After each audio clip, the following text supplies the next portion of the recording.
मुख्यमंत्री योगी आदित्यनाथ के नेतृत्व में प्रदेश में सरकार के 4 साल पूरा होने पर आज प्रदेश भर में आयोजित होंगे कार्यक्रम। प्रदेश में भाजपा के मुख्यमंत्री के तौर पर 4 साल पूरा करने वाले पहले मुख्यमंत्री बने योगी आदित्यनाथ। अमेरिकी रक्षा मंत्री जनरल लॉयड ऑस्टिन आज से 3 दिवसीय भारत दौरे पर। रक्षा मंत्री राजनाथ सिंह से करेंगे मुलाकात। दोनों पक्षों के बीच द्विपक्षीय सुरक्षा सहयोग को मजबूत करने और क्षेत्रीय सुरक्षा चुनौतियों पर होगी चर्चा। 1 अक्टूबर से लागू होगी देश में नई स्क्रैप पॉलिसी। 15 साल पुराने कमर्शियल और 20 साल पुराने निजी वाहनों को अनिवार्य रूप से स्क्रैप करने की है योजना।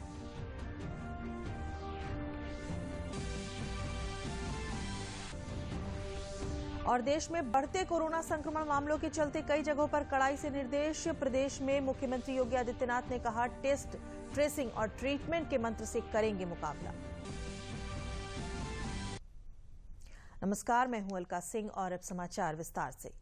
प्रदेश में योगी आदित्यनाथ के नेतृत्व में भाजपा सरकार के आज 4 साल पूरे होने पर मुख्यमंत्री योगी आदित्यनाथ कई समारोह में हिस्सा लेंगे।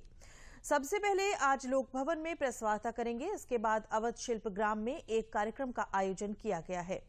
मुख्यमंत्री योगी आदित्यनाथ मुख्यमंत्री के रूप में आज 4 साल पूरे कर रहे हैं और ये उनके खाते में नई उपलब्धि है। प्रदेश में भाजपा के मुख्यमंत्री के रूप में 4 साल सरकार चलाने वाले वो पहले मुख्यमंत्री हैं। सरकार प्रदेश भर में विभिन्न कार्यक्रमों का इस अवसर पर आयोजन कर रही है, जिसमें सरकार की उपलब्धियों को जनता को बताया जाएगा। अमेरिका के रक्षा मंत्री जनरल लॉयड ऑस्टिन आज से भारत के 3 दिवसीय यात्रा पर पहुंचेंगे। बाइडेन प्रशासन के किसी मंत्री का यह पहला भारत का दौरा है। अपनी यात्रा के दौरान रक्षा मंत्री ऑस्टिन भारत के रक्षा मंत्री राजनाथ सिंह के साथ मुलाकात करेंगे। इस दौरान दोनों पक्षों के बीच द्विपक्षीय सुरक्षा सहयोग को मजबूत करने और क्षेत्रीय सुरक्षा चुनौतियों और खुले और समावेशी भारत प्रशांत क्षेत्र को बनाए रखने में सामान्य हितों को लेकर चर्चा होने की उम्मीद है।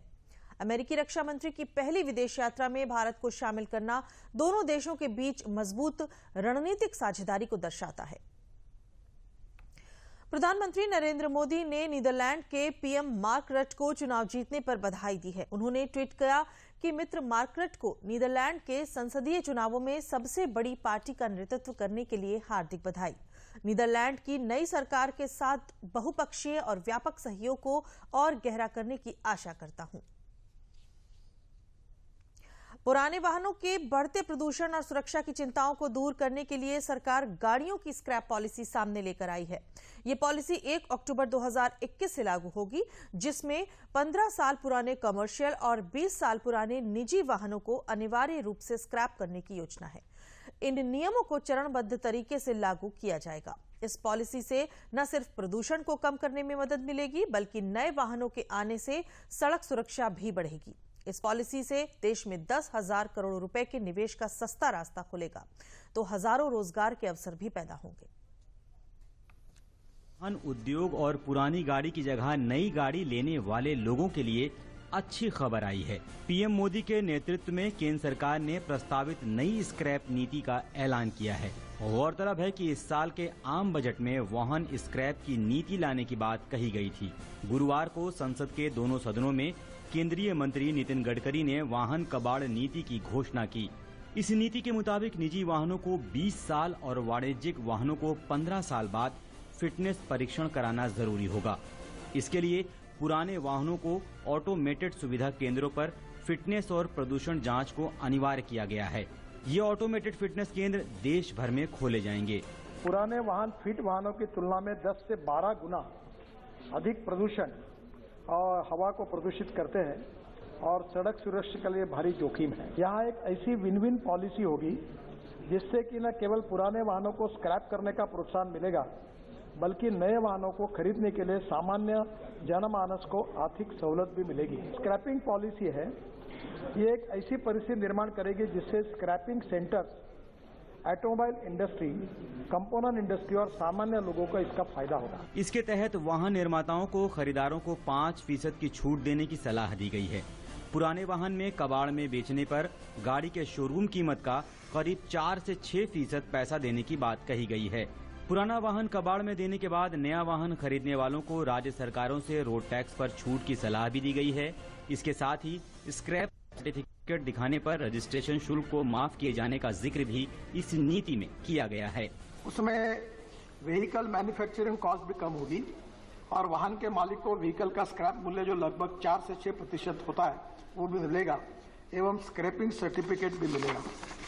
इसके साथ साथ हमने एक एडवाइजरी भी आज निकाली है कि ये सर्टिफिकेट लेकर नई गाड़ी खरीदने के लिए जो भी कोई व्यक्ति जाएगा उसको 5% नए गाड़ी के कीमत पर सहूलियत दे।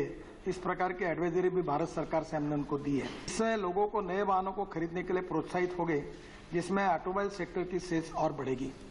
इसमें जो राज्य सरकार का और भारत सरकार का जीएसटी है, अनुमान है कि करीब 30 से 40 हजार करोड़ इसमें जीएसटी बढ़ेगा, क्योंकि नए वाहनों की खरीदी बिक्री होगी। अहम बात ये भी है कि इस नीति से नए वाहनों की कीमतों में काफी कमी आ सकती है। ऑटो सेक्टर नए वाहन के निर्माण के लिए स्टील, एल्यूमिनियम और रबर का आयात करते हैं। नई कबाड़ नीति के लागू होने के बाद स्टील, रबर, एल्यूमिनियम के आयात पर निर्भरता कम होगी। इससे वाहनों की कीमतों में काफी कमी आएगी।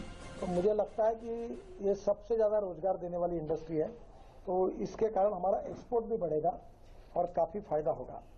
अब ये ऑटोमोबाइल सेक्टर का इसमें स्क्रैपिंग पॉलिसी लागू होने पर निश्चित रूप से नया एम्प्लॉयमेंट खड़ा होगा, एक्सपोर्ट बढ़ेगा, जीडीपी ग्रोथ रेट बढ़ेगी, पर कैपिटा इनकम बढ़ेगा और इसके कारण एम्प्लॉयमेंट पोटेंशियल बढ़ेगा और प्रदूषण कम होगा। नई नीति से आने वाले सालों में भारतीय ऑटोमोबाइल इंडस्ट्री का कारोबार बढ़कर 10 लाख करोड़ पहुंचने की उम्मीद है। वाहन कबाड़ नीति से न केवल अर्थव्यवस्था के सुधार में मदद मिलेगी, बल्कि ऑटो इंडस्ट्री को काफी फायदा होगा। ऑटो इंडस्ट्री सबसे ज्यादा रोजगार देने वाले सेक्टरों में शामिल होगा। एक अनुमान के मुताबिक प्रदूषण फैलाने वाले करीब 1 करोड़ वाहन कबाड़ में जाएंगे।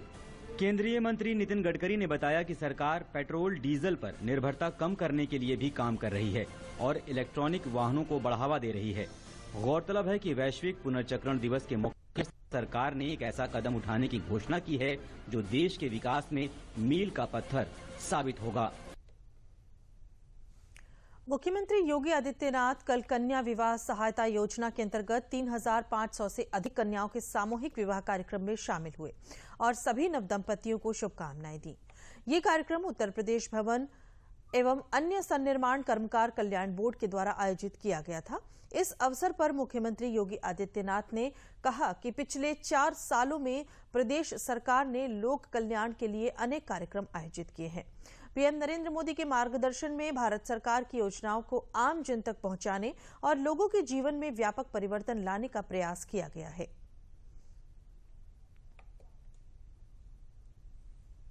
समाज कल्याण विभाग के द्वारा संचालित सामूहिक विवाह की योजना हो या श्रम और सेवायोजन विभाग के द्वारा संचालित सामूहिक विवाह की योजनाएं हो,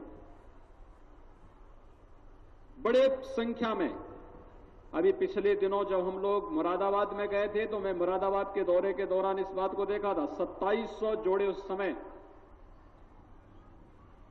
वैवाहिक सूत्र से बंधे थे। ऐसे ही आज 3507 जोड़ों का यहां पर जो श्रमिक, रजिस्टर्ड श्रमिक हैं, उन परिवार वालों को अपनी कन्यादान करने का एक सौभाग्य इस अवसर पर प्राप्त हो रहा है और आप सबके सौभाग्य के साथ हम सबको भी जुड़ने का सौभाग्य प्राप्त हो रहा है। ये कन्यादान भारत की परंपरा में बहुत पवित्र दान माना गया है, कई यज्ञों से ज्यादा फलदायी माना गया है और इस आपके इस कार्य के प्रति जो फल आपको प्राप्त होने जा रहा है, इसके साथ हमें भी सौभाग्य मिला है कि हम भी इसके साथ सहभागी बन पाएंगे। मैं इसके लिए आप सबके प्रति हृदय से आभार व्यक्त करते हुए आपका अभिनंदन करता हूं, आप सबका मैं स्वागत करता हूं। मुख्यमंत्री ने कहा कि उन्होंने महसूस किया कि सामूहिक विवाह योजना का समाज के प्रत्येक तबके ने स्वागत कर सकारात्मक रूप से स्वीकार किया है और ये योजना बहुत लोकप्रिय रही है। प्रदेश सरकार ने हर जाति के गरीब परिवारों की कन्याओं के लिए सामूहिक विवाह की योजना लागू की थी। इसके लिए प्रदेश सरकार की ओर से 51,000 रुपए की सहायता उपलब्ध कराई जा रही है।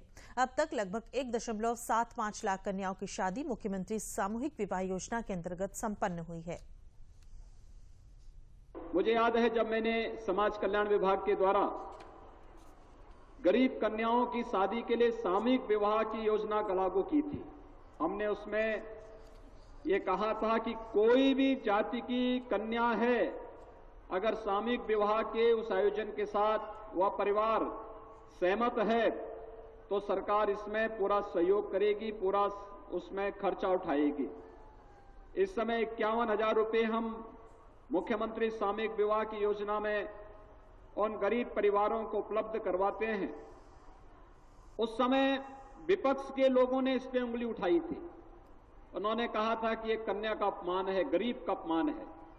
लेकिन देखते ही देखते आज मैं देख रहा हूं कि लगभग 1.25 लाख के आसपास गरीब कन्याओं की शादी केवल और केवल सामूहिक विवाह योजना के अंतर्गत प्रदेश के अंदर संपन्न हुई है। योगी आदित्यनाथ ने कहा कि श्रमिक राष्ट्र का निर्माता है, इसलिए उसके सुख दुख में सहभागी बनना किसी भी लोक कल्याणकारी सरकार का पहला कर्तव्य बनता है। अपने उसी कर्तव्य का निर्वहन करते हुए प्रदेश सरकार ने इस दिशा में अनेक कल्याणकारी योजनाएं प्रारंभ की हैं। इस अवसर पर उन्होंने सभी से अपील करते हुए कहा कि हम कोरोना से बचाव के लिए लापरवाह न हों और 2 गज की दूरी, मास्क है जरूरी मूल मंत्र का आवश्यक रूप से पालन करें। प्रदेश की राजधानी लखनऊ में 3507 जोड़े वैवाहिक सूत्र के साथ बंध करके अपने एक नए जीवन की शुरुआत कर रहे हैं। श्रमिक राष्ट्र का निर्माता है और इसलिए उसके सुख दुख में सहभागी बनना यह किसी भी लोक कल्याणकारी सरकार का पहला कर्तव्य बनता है। और अपने उसी कर्तव्य का निर्वहन करते हुए सरकार ने अनेक कल्याणकारी योजनाएं इस दिशा में प्रारंभ की हैं। हम सब जानते हैं पिछले 1 वर्ष से पूरा प्रदेश और पूरा देश कोरोना महामारी से जूझ रहा है।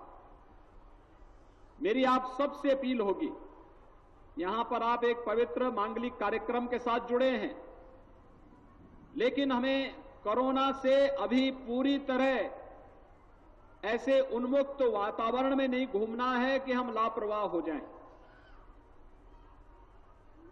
जिस बात को लेकर के प्रधानमंत्री जी बार बार कहते हैं कि हमें बार बार इस बात को ध्यान में रखना पड़ेगा, बीमारी के उपचार से महत्वपूर्ण बचाव होता है और बचाव के लिए महत्वपूर्ण है कि हम लोग 2 गज की दूरी और मास्क जरूरी का पालन जरूर करें। जौनपुर जिले की महत्वाकांक्षी परियोजनाओं में से एक कुल्हनामऊ स्थित सॉलिड वेस्ट मैनेजमेंट प्लांट का प्रदेश के नगर विकास मंत्री आशुतोष टंडन व आवास एवं शहरी नियोजन राज्य मंत्री गिरीश चंद्र यादव ने पूजन कर लोकार्पण किया। ये 12.20 करोड़ की लागत से बनकर तैयार है। इसके साथ ही मंत्री ने अन्य 105 कार्यों का शिलान्यास व लोकार्पण किया। नगर विकास मंत्री ने कहा कि हमारा मुख्य लक्ष्य होना चाहिए कि कचरा कम उत्पन्न हो और प्लास्टिक की चीजों का बिल्कुल भी प्रयोग न करें। शहरों में फल और सब्जियां भी प्लास्टिक पैक में ले जाते हैं, इससे हमें बचना चाहिए। आज 12.5 करोड़ की लागत का सॉलिड वेस्ट मैनेजमेंट प्लांट उसका लोकार्पण हुआ है। जौनपुर नगर पालिका परिषद क्षेत्र का जनपद के कूड़े का निस्तारण उससे हो सकेगा और कूड़े से खाद बनाने का वो संयंत्र उसका आज लोकार्पण हुआ है। साथ ही साथ लगभग 20 करोड़ रुपए के लागत की विभिन्न परियोजनाओं का लोकार्पण और शिलान्यास हुआ है। किसी परियोजना में धन की कोई कमी नहीं आने दी जाएगी, पहली बात। और कार्य गुणवत्तापरक हो और शीघ्रता से हो, त्वरित गति से हो, इसको सुनिश्चित किया जाएगा।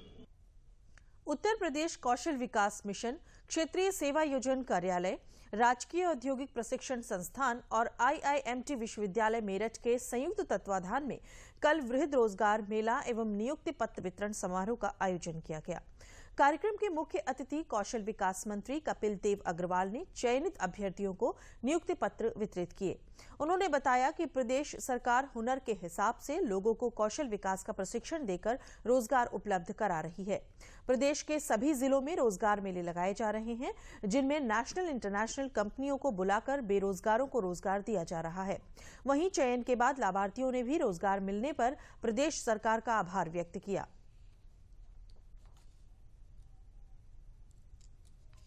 तो 600 बच्चों को हमने नियुक्ति पत्र प्रेषित कर दिए हैं। आज टोटल रजिस्ट्रेशन 3000 हुए। अभी तक इंटरव्यू चल रहे हैं और ये उम्मीद है हम कि रात को तक चलेंगे और आज हम आशा करते हैं कि रिकॉर्ड बनाएंगे किसी भी रोजगार मेले का और शाम तक 2000 बच्चों को नियुक्ति पत्र अवश्य इशू हो जाएंगे। मैं EMT कोर्स कर रहा हूँ और आज मुझे यहाँ पर मेरठ में जो IIMT जो यूनिवर्सिटी है वहाँ से जो है मुझे सरकार द्वारा एक बहुत ही वो उपाधि जो प्रदान हुई है, अच्छा डिप्लोमा मिला है मुझे नौकरी के लिए और ये फ्री है। मैं यहाँ पे IIMT में अपना इंटरव्यू देने आई थी और यहाँ पर मुझे सिलेक्ट हुआ है। मैं हेल्थ केयर का मैंने कोर्स किया था। आज मेरा पहला इंटरव्यू था और मैं इसमें सेलेक्ट हो गई हूँ। मैं बहुत बहुत धन्यवाद करती हूँ सरकार का कि उन्होंने हमारे लिए ये रोज़गार निकाला। हमारी समस्याओं को, हम बेरोजगार थे, हमें रोज़गार दिया, हमें आगे बढ़ने का मौका दिया। तो मैं सरकार का बहुत बहुत धन्यवाद करना चाहती हूँ कि उसने हमें अपने दूसरों की हेल्प करने के लिए, उनकी मदद करने के लिए हमें मौका दिया। मैं प्रोमाइंड सॉल्यूशन DDUG के बारे में निःशुल्क ट्रेनिंग कर रही हूँ और मैं आज यहाँ रोजगार मेले में आई थी। मुझे यहाँ पर जॉब मिल चुकी है। मैंने पहली बार इंटरव्यू है, पहली बार में जॉब मिल गई है मुझको। ये बहुत ही प्रतिष्ठित यूनिवर्सिटी है IIMT। यहाँ पर 2 दिन का रोजगार मिला। हमारे विभाग व्यवसाय शिक्षा एवं कौशल विकास एवं सेवा योजना विभाग के द्वारा यहाँ पर लगाया गया है और उसमें लगभग 50 से अधिक बड़ी कंपनियां, नेशनल इंटरनेशनल कंपनियां यहाँ पर आई है और लगभग 5000 बच्चों ने आज यहाँ अपने आप को पोर्टल पर पंजीकृत कराया और इतने ही बच्चे कराने वाले हैं। ऐसे मिलाकर बच्चों को ज़्यादा से ज़्यादा रोजगार उनको मिल सके, एक हमारा प्रयास माननीय मुख्यमंत्री योगी आदित्यनाथ जी के निर्देश पर, माननीय प्रधानमंत्री जी के बहुत शानदार निर्देशन में एक हमारा प्रयास ये भी है कि जिस कंपनी को जैसे हुनर की आवश्यकता है, जैसे स्किल की आवश्यकता है, वैसा ही प्रशिक्षण हम देने का प्रयास करें। देश की बनी राइफलों के बारे में आम लोगों को भले ही न पता हो, लेकिन सरहद पर दुश्मनों के छक्के छुड़ाने में ये अहम रोल निभा रही हैं। इसी को देखते हुए देश में बने हथियारों के बारे में हर आदमी तक जानकारी पहुंचे, जिसको लेकर अमेठी के मुंशीगंज HAL स्थित ऑर्डिनेंस फैक्ट्री स्थापना दिवस मनाया गया। साथ ही स्थानीय लोगों को हथियारों के बारे में जानकारी भी दी गई। आज से 220 साल पहले 18 मार्च 1801 में कोलकाता के काशीपुर में ब्रिटिश कंपनी द्वारा गोला बारूद उत्पादन करने के लिए पहली फैक्ट्री लगाई गई थी। आज देश में कुल 41 फैक्ट्रियां कार्यशील हैं। 18 मार्च के दिन के महत्व को देखते हुए फैक्ट्री द्वारा शस्त्र प्रदर्शनी लगाई गई है, जिसमें light machine gun, INSAS, pump action gun, Trichy rifle, 9mm pistol, revolver आदि हथियार शामिल किए गए हैं।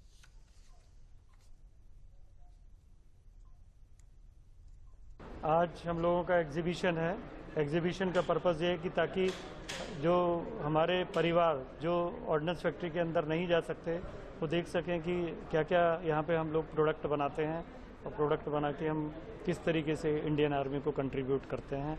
इनके ये हम लोग बनाते हैं। यहाँ पे ये राइफ़ल बनाते हैं हम लोग और यहाँ पे जो एग्जिबिट्स हैं वो सारी राइफ़ल्स की हैं, जो पुरानी भी हैं, जो लेटेस्ट जो हैं और आगे भी अभी जो हम लोग आज की डेट में जो बना रहे हैं वो कंपोनेंट्स बना रहे हैं, जो हम लोग त्रिची को सप्लाई करते हैं। जो टार जिसको बोलते हैं, त्रिची असॉल्ट राइफल जो बनाता है उसके लिए हम कंपोनेंट बनाते हैं, सप्लाई करते हैं। जनपद कानपुर नगर में ऑर्डिनेंस फैक्ट्री बोर्ड से जुड़ी शहर की ordnance factory, field gun factory, small arms factory, ordnance parachute factory और ऑर्डिनेंस इक्विपमेंट फैक्ट्री द्वारा 18 मार्च को आयुध निर्माणी दिवस मनाया गया। इस अवसर पर आयुध निर्माणियों द्वारा संयुक्त रूप से अरमापुर में आयुध प्रदर्शनी लगाई गई। आयुध निर्माणी दिवस प्रतिवर्ष 18 मार्च को मनाया जाता है। कोसीपुर कोलकाता में स्थित देश की सबसे पुरानी आयुध निर्माणी फैक्ट्री ने इसी दिन 1802 में उत्पादन शुरू किया था। फील्ड गन फैक्ट्री के जनरल मैनेजर GC अग्निहोत्री ने बताया कि प्रदर्शनी में निर्माणियों द्वारा बनाए गए उत्पादों का प्रदर्शन किया गया है। वहीं ऑर्डिनेंस फैक्ट्री के जनरल मैनेजर ने बताया कि निर्माणियों द्वारा बनाए गए उत्पाद आत्मनिर्भर भारत के तहत बनाए गए हैं और स्वदेशी हैं। निर्माणियों द्वारा बनाए गए उत्पादों पर भारतीय सेना को नाज है।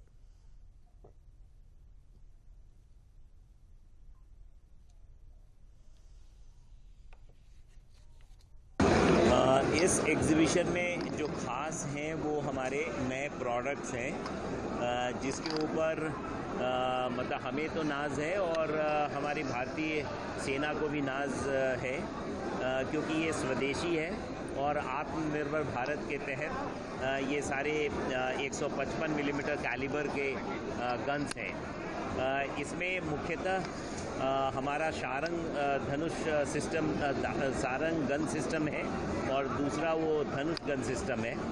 दोनों गन सिस्टम पूर्णतया इन हाउस डेवलपमेंट है, जो हमारे जो ऑर्डिनेंस डेवलपमेंट सेंटर है कानपुर का, ऑर्डिनेंस फैक्ट्री कानपुर में, उसमें ही हम लोगों ने उसे डेवलप किया है।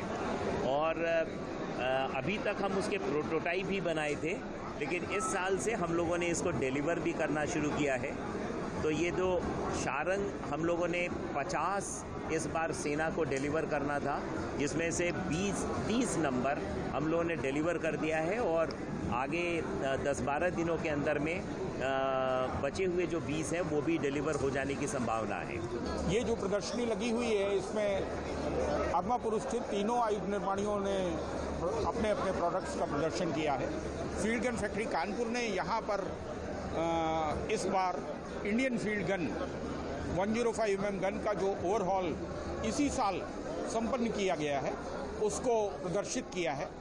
साथ ही साथ इसी वर्ष हम लोगों ने सुपर रैपिड गन माउंट, जो कि नेवल शिप में लगने वाली गन है, उसका डेवलपमेंट किया है और उसको जो है नेवी को सौंपने की तैयारी में लगे हुए हैं। 24, 25 और 26 तारीख को इनमें से किसी एक दिन जो है इसका प्रूफ किया जाएगा बालासोर में, और तत्पश्चात ये यूजर को निर्गत की जाएगी।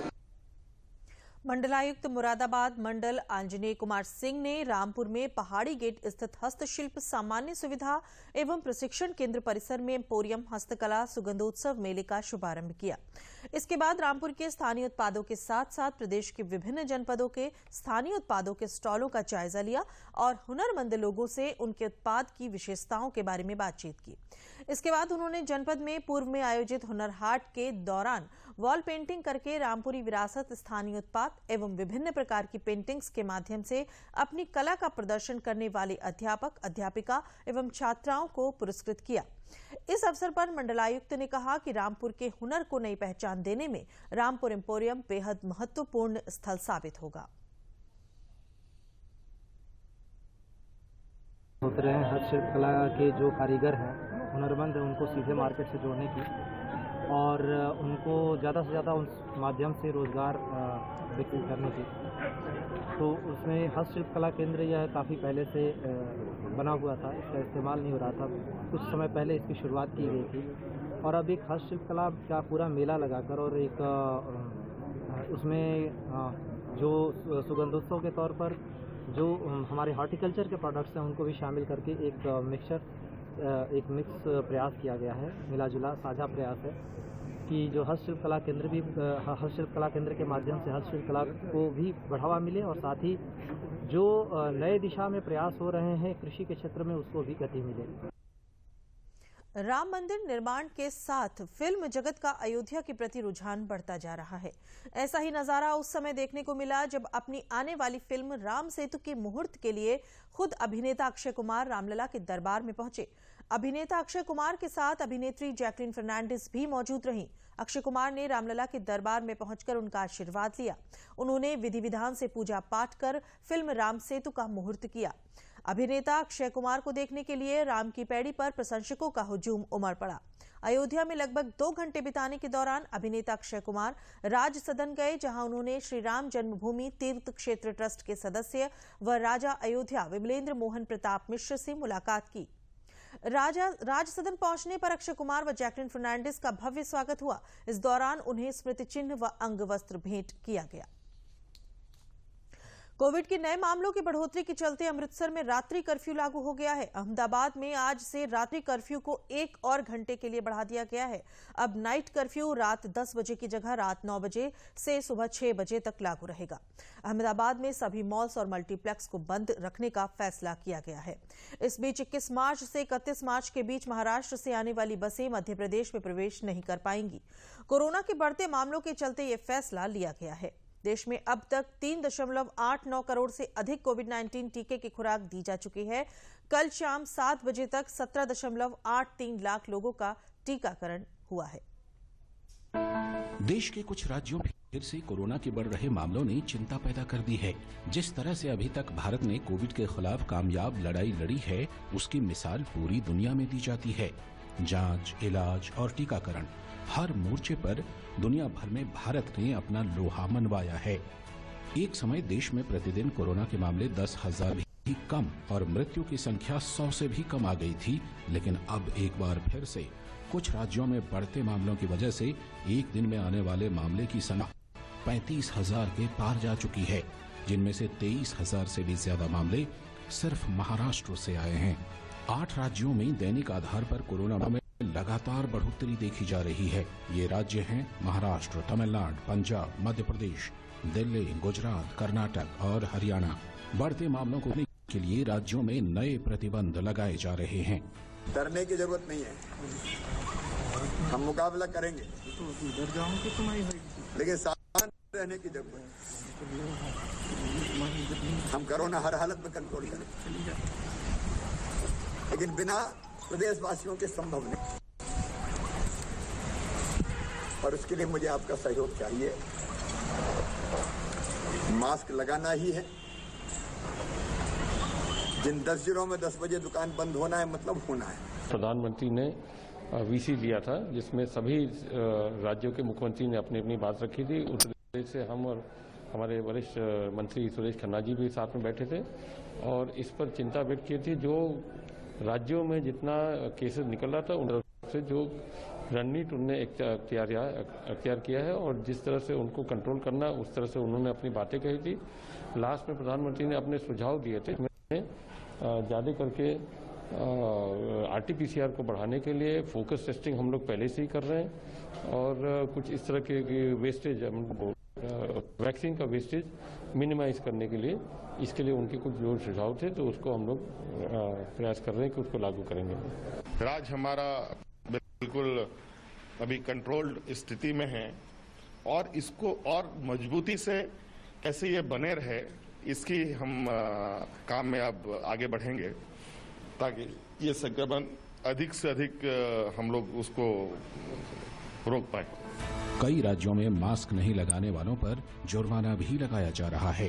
कि पूरे कोरोना काल के दौरान दिल्ली पुलिस एक अपना उल्लेखनीय कार्य करते हुए जरूरतमंदों को मदद करना और करने के साथ साथ हम लोगों ने कोरोना की जो नियम कानून जो बने हैं और उसको उल्लंघन करने वालों के ऊपर एक्शन लेना, लीगल एक्शन लेना, कानूनी कार्रवाई करना, चालान करना, इसमें हम लोग काफी काम किए हैं। मैं आपको बताना चाहूंगा कि दिल्ली पुलिस अब तक 5,62,559 चालान कोरोना के लिए किए हैं, जिसमें कि मास्क नहीं पहनने के लिए करीब 5,20,000 से ऊपर चालान है।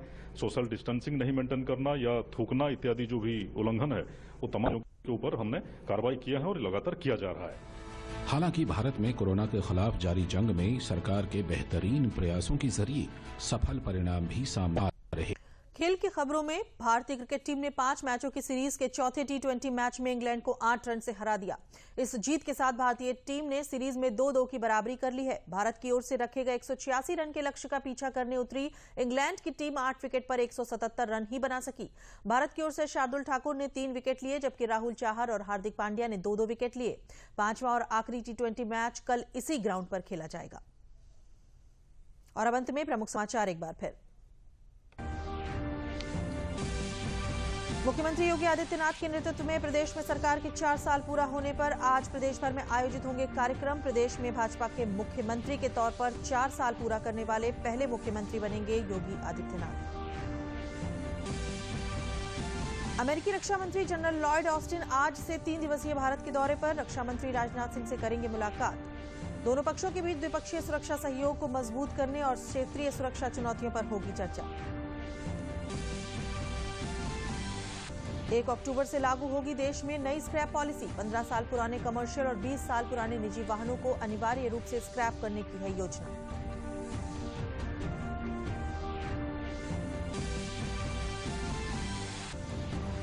और देश में बढ़ते कोरोना संक्रमण मामलों के चलते कई जगहों पर कड़ाई के निर्देश। प्रदेश में मुख्यमंत्री योगी आदित्यनाथ ने कहा, टेस्ट, ट्रेसिंग और ट्रीटमेंट के मंत्र से करेंगे मुकाबला।